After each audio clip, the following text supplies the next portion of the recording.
हर खबर पर होगी आपकी पकड़। डाउनलोड कीजिए एबीपी लाइव ऐप। नमस्कार, सात का पंच में आपका स्वागत है। आपके साथ मैं हूं आदर्श झा और सात के पंच की शुरुआत अहम खबर के साथ। एनसीबी की टीम लगातार मुंबई में ड्रग कनेक्शन को खंगालने, उसकी पड़ताल करने में लगी हुई है। लेकिन कल जब यही एनसीबी की एक टीम गोरेगांव पहुंची एक ड्रग पेडलर को पकड़ने, तो उस पर 50-60 लोगों की भीड़ ने हमला कर दिया। देखिए रिपोर्ट।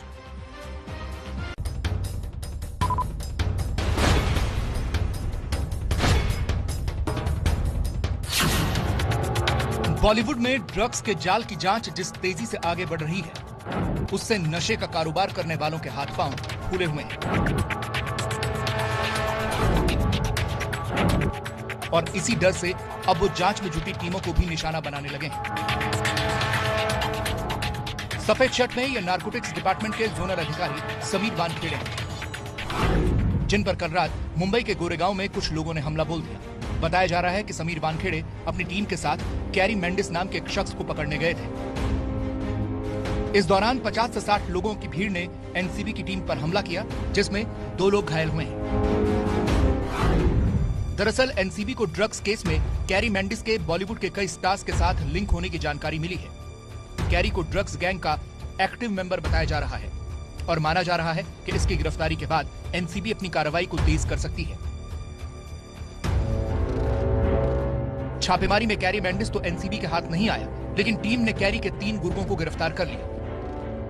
वो एक ड्रग्स की कार्रवाई करने के लिए जब गए थे, 3 लोगों ने उनसे वाद किया और उनको मारहानि किया और उनके काम करने में अड़थड़ा निर्माण किया। इस फिरियाद के ऊपर गोरेगांव पुलिस स्टेशन में कलम 353, 323 या 504 आईपीसी के अंदर गुना दाखिल है और ये 3 ही आरोपियों को गिरफ्तार किया गया है और आगे की तपास चालू है। हालांकि एनसीबी की टीम पर हुए इस हमले के बाद महाराष्ट्र सरकार बीजेपी के निशाने पर आ गई है। बीजेपी के विधायक आशीष चिल्लार ने ट्वीट कर लिखा, गोरेगांव में 50 ड्रग पेडलरों ने रेड के दौरान एनसीबी की टीम पर हमला किया। क्या ड्रग माफिया का मुंबई में राज है? महाविकास अघाड़ी सरकार और मुंबई पुलिस क्या कर रही है? अब ड्रग्स के खिलाफ युद्ध छेड़ने की जरूरत है। समीर वानखेड़े वही अधिकारी हैं जिन्होंने ड्रग्स केस में कॉमेडियन भारती सिंह के घर पर छापा मारा था और ड्रग्स को लेकर भारती और उनके पति से सवाल जवाब किए थे। भारती सिंह और उनके पति हर्ष को आज कोर्ट से जमानत मिल गई, लेकिन इन पर शिकंजे के बाद ये माना जा रहा है कि एनसीबी कुछ और बड़े नामों पर जल्द कार्रवाई कर सकती है। और इसी कार्रवाई से पहले टीम सबूत जुटाने में जुट गई है। सुशांत सिंह राजपूत की मौत के बाद बड़े बड़े सितारे ड्रग्स के फेर में फंस चुके हैं। दीपिका पादुकोण, सारा अली खान, श्रद्धा कपूर, रकुल प्रीत सिंह और अर्जुन रामपाल से भी एनसीबी पूछताछ कर चुकी है। सुशांत की गर्लफ्रेंड रिया चक्रवर्ती 1 महीने जेल में रह चुकी हैं। एनसीबी की नजर बॉलीवुड की नामी गिरामी हस्तियों पर काफी वक्त से है और तफ्तीश के दौरान लगातार नए नए नामों का खुलासा हो रहा है।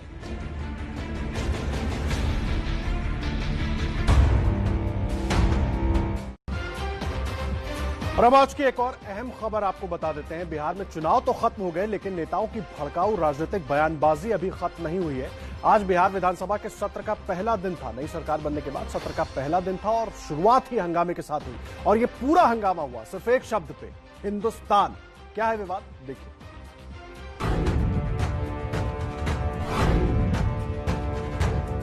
ओवैसी की पार्टी AIMIM के ये वही विधायक अख्तरुल इमान हैं जिन्होंने बिहार विधानसभा सत्र की शुरुआत ही विवाद से कर दी और मुद्दा उठाया विधायकों की शपथ में हिंदुस्तान शब्द का। संविधान को पढ़ डालिए, कहीं हिंदुस्तान लिखा हुआ नहीं है। भारत का संविधान, हम भारत के लोग। दरअसल सत्र के पहले दिन अख्तरुल इमान ने उर्दू भाषा की शपथ में हिंदुस्तान शब्द पर ऐतराज जताया। AIMIM विधायक के इस ऐतराज के बाद सदन में हंगामा शुरू हो गया। जेडीयू और बीजेपी विधायक अख्तरुल इमान के विरोध में उतर आए। AIMIM विधायक की इस हरकत पर बीजेपी विधायक प्रमोद कुमार ने तो उन्हें पाकिस्तान जाने तक की नसीहत दे डाली। जो हिंदुस्तान को पसंद नहीं करता वो पाकिस्तान जाए। लेकिन उन्होंने फर्क क्यों किया? अब फर्क क्यों किया तो उनसे पूछिए। एमएम के नेता अरे उनसे पूछ, अरे भी ये तुष्टीकरण की नीति पैदा कर भेदभाव करना चाहते हैं। अलगाववादी ताकत इसी के नाम है। हालांकि बीजेपी के इस विरोध के बाद अख्तरुल इमान के तेवर तीखे हो।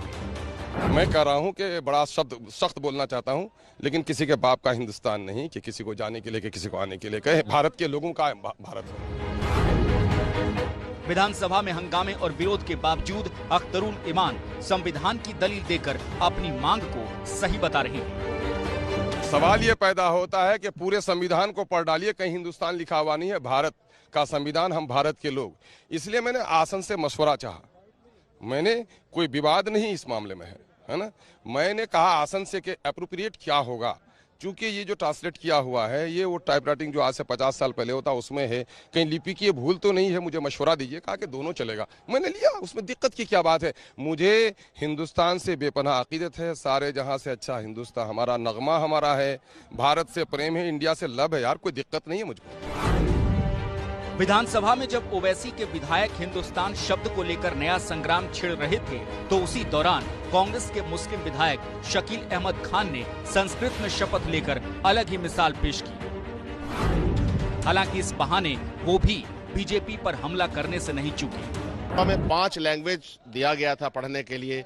मुझे ये भाषा अच्छी लगी कि इसमें पढ़ना चाहिए, तो मैंने पढ़ा। और उस जबान के प्रति मैं भारतीय जनता पार्टी का सदस्य नहीं, मैं कांग्रेस का सदस्य हूँ जो तमाम लैंग्वेज को पसंद करता है। बिहार विधानसभा के इस सत्र में आरजेडी सरकार को घेरने की तैयारी में है और सरकार पलटवार की मूड में। लेकिन यह मुद्दा उठे उससे पहले ही हिंदुस्तान शब्द पर संग्राम छिड़ गया है।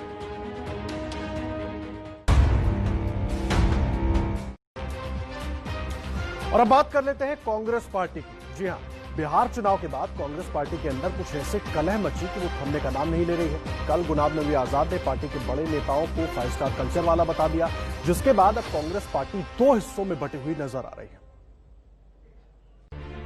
कांग्रेस के कामकाज पर आजाद बोल उठे तो देश की सबसे पुरानी पार्टी की कलह तू मैं तक पहुंच गई। 5 स्टार से इलेक्शन नहीं लड़े जाते हैं। आज हमारी प्रॉब्लम लीडरों की क्या है, लीडरों के है टिकट ले दिया तो जाके 5 स्टार में पहले बुक हो गया, फिर 5 स्टारों में भी कौन सा अच्छा है उसमें चले जाए कि 5 स्टार डिलेक्स होगा तो उसमें जाएंगे। अगर 5 स्टार कल्चर रहे तो ये 5 स्टार कल्चर में हमारे सारे वरिष्ठ नेता बड़ा हुए हैं, क्योंकि आज से अचानक ये तो 5 स्टार कल्चर नहीं आए हैं। लगातार हार के बाद गुलाम नबी आजाद ने पार्टी को आईना दिखाया तो सलाह सुनने की बजाय कांग्रेस नेताओं में ही 2 फाड़ हो गया। एक धड़ा इशारों में पार्टी नेतृत्व पर सवाल उठा रहा है तो दूसरा खुलकर गांधी परिवार के बचाव में उतर आया। 72 साल में हम सबसे नीचे नंबर पे स्तर पे आ गए हैं। राहुल गांधी जी के हाथ में कोई जादू की छड़ी नहीं है, कोई मैजिकल वंड नहीं, कोई मैजिक वंड नहीं है कि वो रातों रात सब कुछ ठीक ठाक कर दे। ये सारा घमासान हो रहा है अगले महीने होने वाले कांग्रेस अध्यक्ष के चुनाव से ठीक पहले। गुलाम नबी के बयान से साफ है कि वो अध्यक्ष पद के चुनाव में गांधी परिवार के साथ ही दूसरे नेताओं की भागीदारी भी चाहते हैं। लेकिन शायद ये मांग कुछ नेताओं को इतनी नागवार गुजरी कि वो गुलाम नबी आजाद को पार्टी तक छोड़ने की सलाह दे रहे हैं। कांग्रेस की इतना नापसंद है इन लोगों की। हर चीज में अगर कांग्रेस पार्टी के विरोध करना इन लोगों का अगर आदत बनते जा रहे हैं, हर चीज में कांग्रेस को आलोचना करना, अगर ये सोचे कि यही सियासत है तो इसका मतलब कांग्रेस को इन लोगों को पसंद नहीं लगते। अगर कांग्रेस को पसंद ना लगते, कांग्रेस को अगर ना पसंद हो तो ये लोग अलग से पार्टी भी बना सकते, कोई माना नहीं तो नहीं करते। कुछ ऐसा ही हमला महाराष्ट्र कांग्रेस के नेता संजय निरुपम की ओर से भी हुआ। देखिए, जितने भी हमारे कांग्रेस पार्टी के वरिष्ठ नेता है, सबसे पहले हम सबका सम्मान करते हैं, लेकिन उसके बाद हम ये भी बताना चाहेंगे कि ये वही नेता हैं जो वर्षों से एआईसीसी के ऊपर कब्जा जमाए बैठे। और आज अगर कांग्रेस पार्टी में कुछ बिगड़ा है, कांग्रेस पार्टी का नुकसान हुआ है, हमारे हालात खराब हुए हैं, तो इसके लिए बहुत ज्यादा जवाबदार वो भी हैं।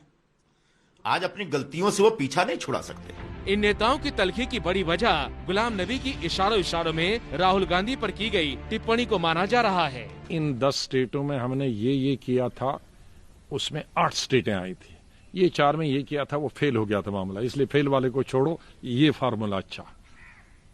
तो हम अपने अनुभव पे कहें तो शायद वो नया लड़का नहीं कहेगा, उसको तो पता ही नहीं है, न उसकी हार का पता है न जीत की पता। अब जब कांग्रेस में ही गांधी परिवार के नेतृत्व को लेकर कलह मची है तो बीजेपी भी इस मौके पर कहां पीछे रहने वाली थी। इनके कद्दावर नेता, ये इतने सीनियर लीडर और इतने पावरफुल लीडर गुलाम नबी साहब ने अगर ये बात कही है तो ये बात से आज पूरा देश को ये पता चल गया है कि 60-70 साल जिस पार्टी को जिता रहे थे वो पार्टी के अंदर एक विचारधारा है राजाओं वाली, वो पार्टी के अंदर विचारधारा है royal facility, 5 star facility. Congress में शीर्ष नेतृत्व पर सवाल उठने का ये पहला मौका नहीं है। बिहार में हार के बाद सिब्बल और चिदम्बरम ने भी पार्टी के कामकाज पर सवाल उठाए थे, लेकिन शायद पार्टी का नेतृत्व चुप्पी साधकर विवाद को शांत करने का रास्ता ढूंढ रहा है। देखिए, केरल में अगले साल चुनाव होने हैं और उससे पहले वहां की वामपंथी सरकार सोशल मीडिया पर लगाम लगाने के लिए पुलिस एक्ट में बदलाव करने की तैयारी में थी, लेकिन विरोध के स्वर इतने तेज हुए कि अब सरकार को इस फैसले को फिलहाल टालना पड़ गया। क्या चुनाव से पहले केरल सरकार को अपने विरोध का डर सताने लगा है? क्या सुरक्षा के नाम पर केरल में सोशल मीडिया पर पाबंदी की तैयारी चल रही है? क्या अभिव्यक्ति की आजादी की दुहाई देने वाली वामपंथी सरकार खुद लोगों की आवाज दबाने की साजिश कर रही है?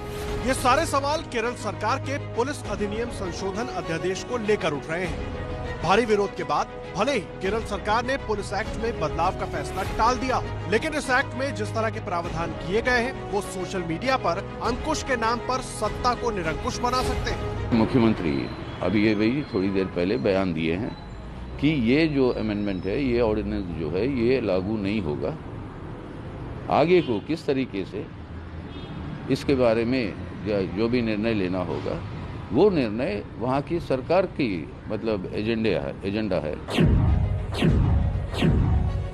इस एक्ट के तहत इंटरनेट या सोशल मीडिया पर किसी आपत्तिजनक कंटेंट को लेकर पुलिस को असीमित अधिकार दिए गए हैं। सोशल मीडिया पर आपत्तिजनक पोस्ट पर 5 साल जेल और 10,000 रुपए के जुर्माने का प्रावधान है। कम्युनिस्ट लोग जो चाहे पश्चिम बंगाल हो या पहले त्रिपुरा में हो या केरला में हो, वह अभिव्यक्ति की आज़ादी के खिलाफ हैं। प्रजातांत्रिक मूल्यों में उनका कोई विश्वास नहीं है और फ्रीडम ऑफ प्रेस को कर्ब करने का ही काम है। केरला सरकार तो इसमें अग्रगणी रूप से काम कर रही है। एक्ट का खाका सामने आने के बाद ही विपक्षी पार्टियों ने इसके खिलाफ आवाज उठानी शुरू कर दी थी। कांग्रेस के वरिष्ठ नेता पी चिदम्बरम ने ट्वीट कर सोशल मीडिया पर कानून का विरोध किया था। केरल की एलडीएफ सरकार द्वारा सोशल मीडिया पर तथाकथित आपत्तिजनक पोस्ट करने के कारण 5 साल की सजा सुनकर स्तब्ध हो। जो उनका आदेश था या जो उनकी जो मंशा थी उसको वापस लेना पड़ा, क्योंकि वहाँ कांग्रेस पार्टी विपक्ष जो है उसने बहुत पूरी ताकत के साथ उसका विरोध किया था और ये कहा था कि ये गैर संवैधानिक है, मौलिक अधिकार के खिलाफ है, प्रेस की आज़ादी पर बंदिश लगाना है। सियासी पार्टियों के साथ राज्य के लोगों ने भी सरकार के इस फैसले के खिलाफ आवाज बुलंद की थी। यही वजह है कि सीएम विजयन अब सभी पक्षों से बातचीत के बाद ही इस कानून पर आगे बढ़ने की बात कर रहे हैं। हालांकि अगले साल चुनाव से पहले सोशल मीडिया पर निगरानी का जो प्लान केरल सरकार ने बनाया था, उससे सरकार की मंशा सवालों के घेरे में है। सूटेबल बॉय वेब सीरीज का विरोध बढ़ता जा रहा है। मध्य प्रदेश में आज नेटफ्लिक्स के 2 कर्मचारियों के पर एफआईआर दर्ज की गई, लेकिन विवाद शांत नहीं हुआ है। विरोध में अब भारतीय जनता युवा मोर्चा भी मैदान में उतर गया है। रीवा में नेटफ्लिक्स का बहिष्कार करते हुए कार्यकर्ताओं ने पुतला दहन किया। वेब सीरीज सूटेबल बॉय पर हिंदुओं की भावनाओं को आहत करने और लव जिहाद को बढ़ावा देने का आरोप लग रहा है। भारतीय जनता युवा मोर्चा ने वेब सीरीज को सनातन संस्कृति पर हमले का आरोप लगाते हुए लोगों से नेटफ्लिक्स के बहिष्कार की अपील की है।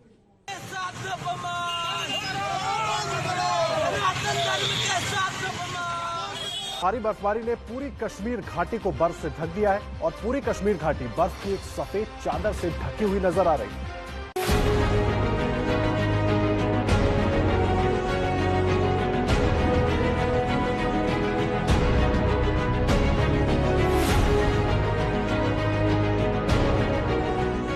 बर्फ की सफेद चादर में लिपटी ये जम्मू कश्मीर के राजौरी जिले की तस्वीर है। भारी बर्फबारी से राजौरी की पहाड़ियां ढक गई हैं और सड़कों पर कई फीट बर्फ जमी हुई है।